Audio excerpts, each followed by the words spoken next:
last meeting, but thank you for having me. So, as was mentioned, yes, if you remember, we published 3 years ago in 2021. We had our seminal paper that we call "When and If Quantum Computing Will Create Value." I think it's time now to reevaluate what our predictions in there, and so maybe the slides will come up at some point. But I can always tell the story while we are saying that. So what is coming? If you remember our paper, basically we said 3 years ago that quantum computing is a market between.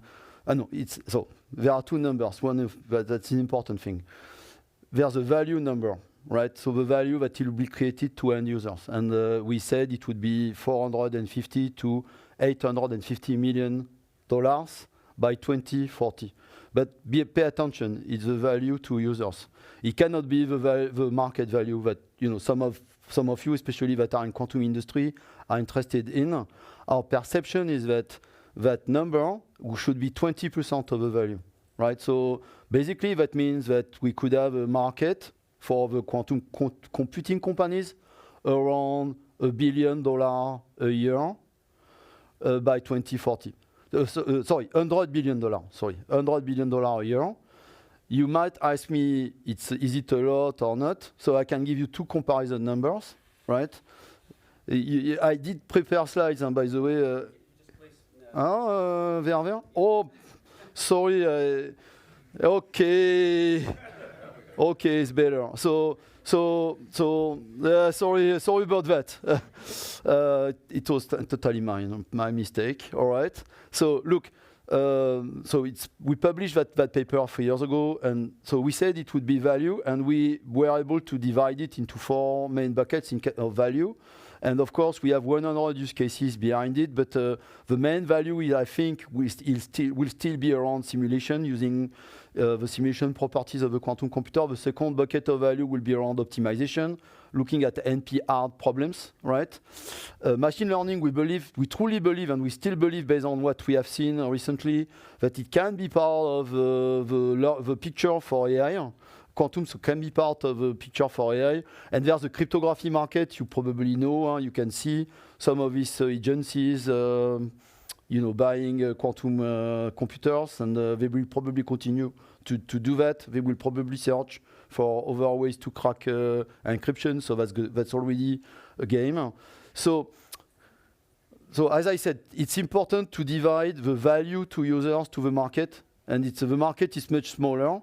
And to compare that, it's important to compare our prediction to what could be the HPC market, for example, in 2040. HPC is a good comparison to quantum. We believe quantum can cover more than HPC because HPC is limited in some way. So, for example, a lot of finance companies don't really use HPC. It's more something that is used in the defense or automotive space, industries. So that's why we believe it's probably more than HPC in a way. But not much more. So for those of you who are numbers from maybe competitors or other, that the market could be 1 trillion, I think it's false. And another way to check it is that the entire ICT market, so IT, but also telecommunication, mobile phone and everything, right, is 5 trillion. So if we say quantum would be 1 trillion, it would be 20% of everything we use every day. Not sure. But still, it's a lot of money, trust me on that. And actually, it will be a major problem because when you think about it, today we have a few dozen computers in the world. To serve a market like that, we need to make hundreds of thousands of computers. A manufacturing problem we don't even start to see, right? So it's not just numbers, but behind that there will be need for building machines and a complete supply chain. Because then when you realize also that a lot of the equipment that is used in quantum computer, lasers, dilution fridge are actually used for scientific purposes. They are not used to mass manufacturing, right? These things. So that will be a challenge. But anyway, I believe it's doable by 2040. And actually we went as far as breaking down into 3 steps, sorry. So we had at the time, and that's probably one of the things I'm going to share with you today. At the time, there was a belief that we could create value with NISQ. When we were evaluating the use case and we were talking to experts, we were kind of optimistic about what NISQ could bring. And of course, spoiler alert, I'll get to that later, but NISQ tend to be a lot more disappointing than we thought. However, it's funny to see that the value creation is clearly not there, and I don't think it's going to happen on NISQ, that number. But the interesting thing is that the market, right, the market number, if you look at this year alone, is predicted to be close to $1 billion. So it's funny, the disconnect between that number and that number. And you might ask me why. So there are two reasons for that. We have a few private companies that are very enthusiastic about quantum, which is nice. They are paying to experiment. But another effect we need to consider is that governments are making up for the difference, right? We believe that governments are in the $1 billion market that we see this year are responsible for at least half of it. It's massive. And it's direct through subsidies or tax breaks or blah, blah. So also indirect through, for example, a Department of Defense buying a computer or something like that.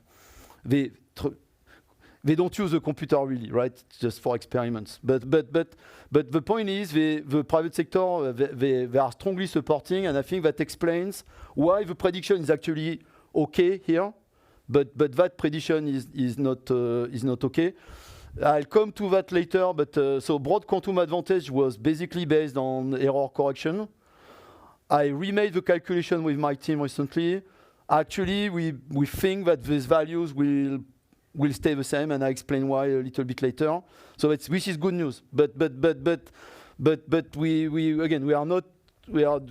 are not confident about that number anymore, and that number is still okay as well. And therefore, that means that those numbers are probably you can use them still. So now, when we did that assessment back in 2021, we considered two effects, right? One is the value, and another is the time it will take to make the value, and both give you the roadmap. So for the value, we consider three types of use cases, and I think it's interesting that we spend some time on these different categories, because those are important for the customers, right? So there are use cases around what I call optimal. What is an optimal use case? Is a use case where I already have a solution today. So for example, a lot of NP problems, such as the traveling salesman, that are found in logistics, for example, Amazon is able to deliver parcels every day, right? And it's an NPR problem. So that means that there are solvers that exist, that are classical. They don't give you the perfect answer, but they give you a really good answer, right? So quantum can help, but to get the delta between the good answer to the perfect answer. And probably it's a 5 to 10% increase. But therefore, if you look at the ROI calculation, you will not look at the ROI of logistics. You will look at actually at the extra 5 or 10%. That's the value for the customer, because he already has something that works. So he will look at the extra value. Divided, we'll come to that later. I is, of course, the cost of the computer or hours if it's on the cloud, right? So optimal use cases are attractive, but they are hard to beat because there's always a classical solution to it. It's never perfect by definition, right? You can beat it eventually, but if it's established, it's cost effective. I'll explain why. So if you want to go after those use cases, you need to go after delta R that has a lot of value. So let's say, for example, you wanted to design from the ground up a network tomorrow. Then that would be interesting to have the perfect network. If you use it every day for years and years and years and years, that would make sense to use a quantum computer to get this extra value, because you would get it on every time. It's not valuable for Amazon. They compute every day the logistics. It's not as valuable. Intractable use cases are use cases where you don't have a competition from the classical side. So those are the best because the R you compete is 0. However, I'll come to that just after. We start to see some of these problems that we thought were untractable that start to be tractable. So for example, we thought that protein folding, for example, would be intractable. So protein folding is that I have a list of amino acids that I put together. Then how it looks like, the geometry, when it's not a line anymore, right? How a protein looks like. Google came up with a software called AlphaFold, and it's not entirely intractable. However, the benefit of quantum computers is that, of course, it's machine learning that they use Google. So it's like for every machine learning, it's heuristical. So it's like I show a dog to a machine learning. Sometimes he will say it's a cat. A quantum computer will always get the right solution if we program it properly. So that I still believe there will be an advantage in there, but it's a moving target. And then it's funny because there are use cases that we don't know yet. And actually, I had to predict for it, right?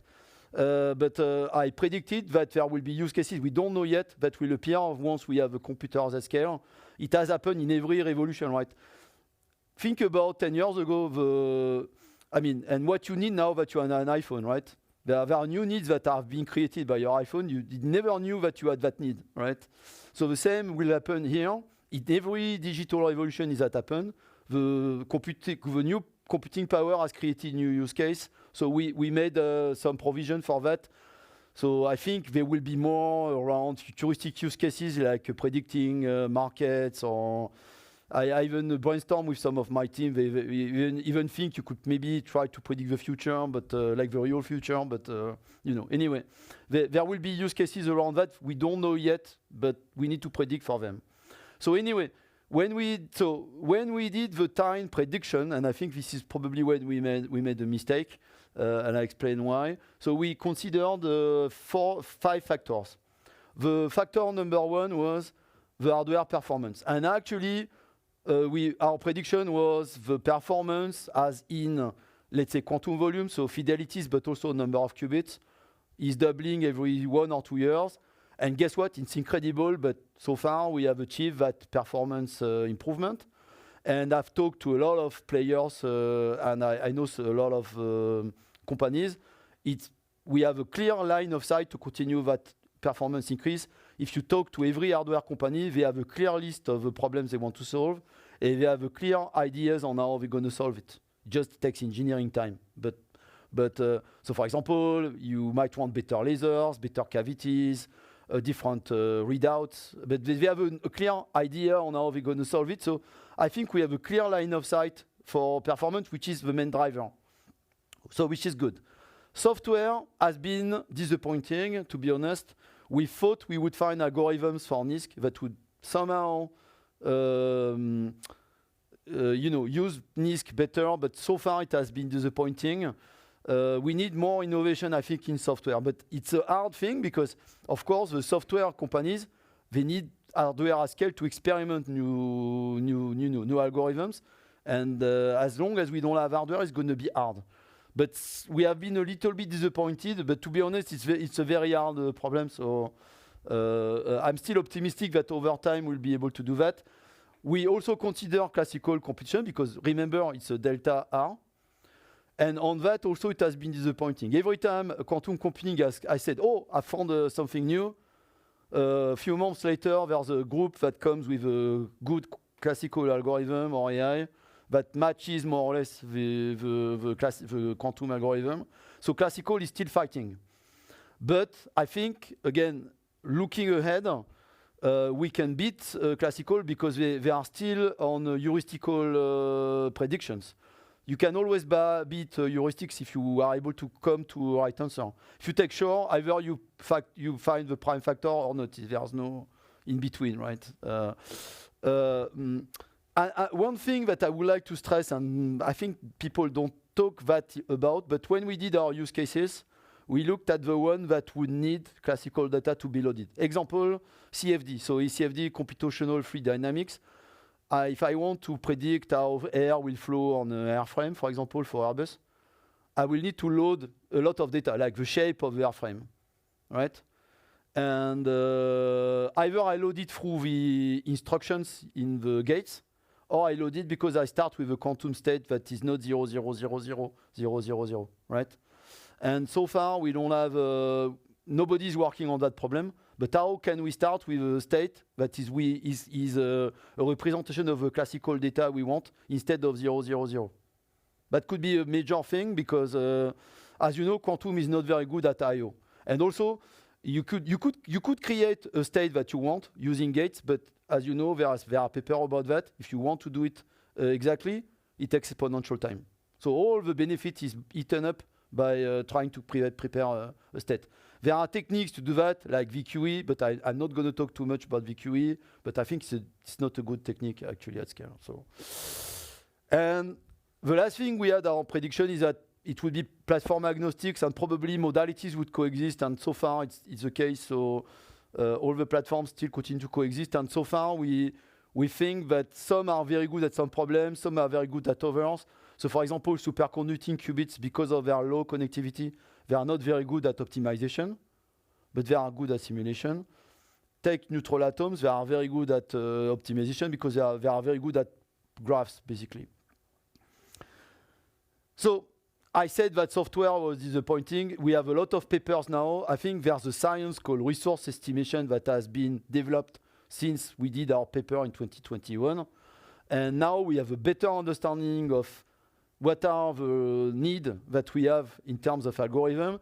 One thing that really kills NISQ, I want you to take away, basically, is that because the best fidelity we have is 99.9, the circuit depth is like in the 1,000.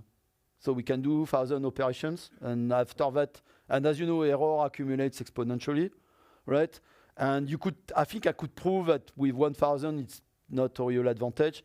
So what really kills NISQ is not the number of qubits. It's more, if we could already improve the fidelities today, like 99.99, we could move up here. But so far, we have seen qubits improve, but fidelities remain more or less stagnant. It's a feat. I mean, for the quantum hardware manufacturers in the room, it's a feat. Being able to increase the number of qubits without degrading fidelities was already hard. I'm not saying, but now what is blocking us is the fidelity.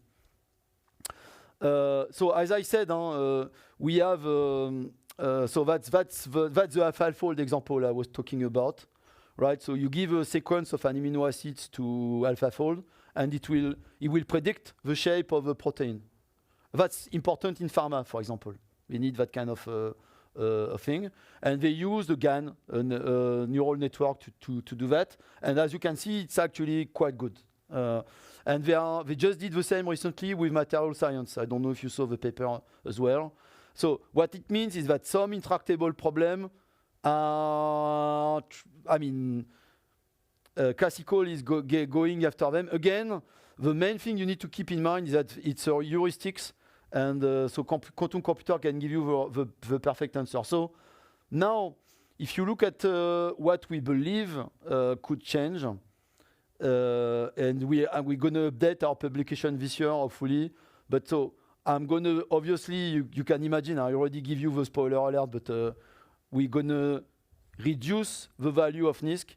I think on NISQ there is value, but actually in the computing techniques that don't use gates, using simulation, for example, then you don't have a resource estimation problem anymore. It's already, those proofs only apply to gate-based computing. If you forget gates, you can do things that are interesting, but it's going to be much slower than what we thought. And I think we need to realize that and need to be honest about that. However, I still believe that error correction, the value, and I looked again on the use case, they are still valid, they are still valuable. But the good news is we thought it might be after 2030, and based on what we are seeing, it could be much earlier, much earlier. Let's say. Let's be. But that's really good news. And honestly, the discussion has really changed with my clients this year. I see a lot more interest now that error correction is in sight. We have a lot more discussion than last year. But of course, last year was the year of ChatGPT, so it was also difficult. But we see that there's more confidence that we can get somewhere. So the sooner we can get to error correction, the better. And I think So now I'm going to finish there, but so now that we have error correction in sight, we'll need to look at different metrics. So one is obviously it's not sufficient now the number of qubits or corrected qubits. What will be interesting, I remember the circuit depth is important. So how many hops we can make, and I think we need at least a million hop operation. So that's going to be a huge step. So you ask for two numbers from an hardware manufacturer. When he gives you the number of qubits, logical qubits, ask him the number of hops or and the time he remains coherent, because that is important. Clock speed will become increasingly important, including readout time. By the time it takes from starting the calculation to the end. Why I'm saying this? Because some algorithms require like 1 hour of calculation if you take Shor, for example. And depending on the modalities, some modalities are 1,000 slower than the other. You might say 1,000 is not a big deal, but 1,000 hours is 42 days, so you have to be patient. I mean, so clock speed will become important to look at, I think. The same we did for classical computing. I remember the time where we are looking at megahertz, gigahertz. We don't look at that anymore because it's not improving that much, but clock speed will be important. We'll need to shift from R, now we'll have a positive R at some point, to R or I, right? So we'll need to have a I that is low enough so that my clients, they basically want ROI that are maximum 5 to 3 years. That's what that's the far away they can do. Typically, they would like to have ROI below 1 year. It's a tall order. Basically, you need to create more value than it costs in the year.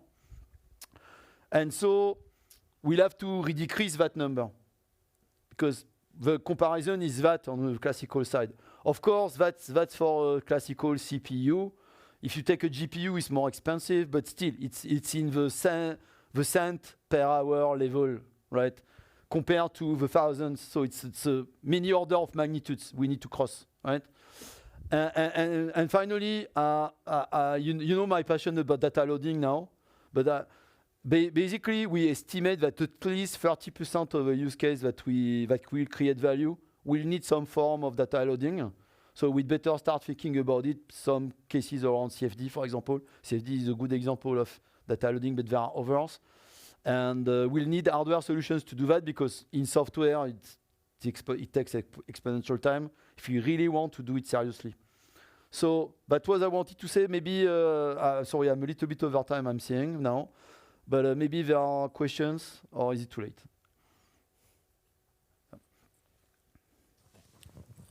Hi, thank you for the interesting talk. This is Marcin Dukowski from Aramco. My question is about the value, how you measured an optimization.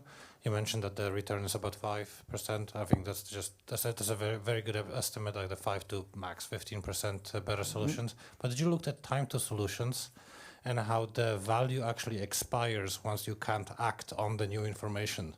You're right, and that's probably where the clock speed will play because if you take Amazon, they will never wait for a day or so to get a result, right? There are some problems where you can wait, like your EDF, you want to create, or your Orange, and you want to deploy a new network of 6G stations. You might, one day will not matter, right? You know, it's, but for example... But for real-time problems, yes, it's going to be a problem. Yeah, you're absolutely right. So it's also an opportunity. Yes. There's more value to be found. Yeah. Okay. We have a question here, I think. Yeah. Just very quick question. When you move from the value of the market to the value of the industry, you have this 20%. This Yes. 20% is it 20% of, let's say, of mature market, when the mature market is mature, and because this industry is totally subsidized right now. So I think the distortion is not going to last. The governments will not spend forever. I think they're going to spend in like the next 3, 4, 5 years, and then they will start, phasing out. And then you will be in a more private to private comparison. the way I came to the 20% is that I looked at all the ROIs I did at BCG on classical technology. That's the type of ratio you want to have between the cost of technology and the return. Keep in mind that there are other costs for a company like that, data migration, training, blah, blah, blah. So the 20, from a company standpoint, the ROI will be more than just spending the quantum hardware. You need to remember that we will spend a lot of things, and actually, just to give you a sense, change management can be as expensive as the technology cost total. Think about, you need to train your people, you need to explain the new workflows or whatever. So the 20% is based on just the quantum part. There will be overspend for the value to be delivered to the end user, and that's how we came to that calculation. Again, it's based on experience we have on. We took digital as a reference. Of course, it might be a different story here, but I mean, in order of magnitude, I think it's okay. Thank you. Richard. Hi, Jean-Francois. So I think the circuit depths and the sort of resource estimates that you show, sort of where we need, billions of operations. I mean, I think that's true if you have a single circuit. But did you look at, other capabilities like circuit cutting, knitting, where you can actually? No, I did not, and I guess there will be. Of course, it's the picture as it is today. I took it from a very good paper that you probably saw. I think I copied the reference somewhere. I mean, that's the picture today. As you know, it's ever moving. There are a lot of tricks that are found, and maybe some people will come up with a new technique that will be better also. And so it's the picture as it is today. Hopefully, it will evolve. We hope that on the hardware side, on the software side, we'll see innovation so that the threshold diminish because we are more clever about using hardware. Yeah. We don't see it yet. That's a problem, but it could happen. Yeah, agree. Yeah, thank you.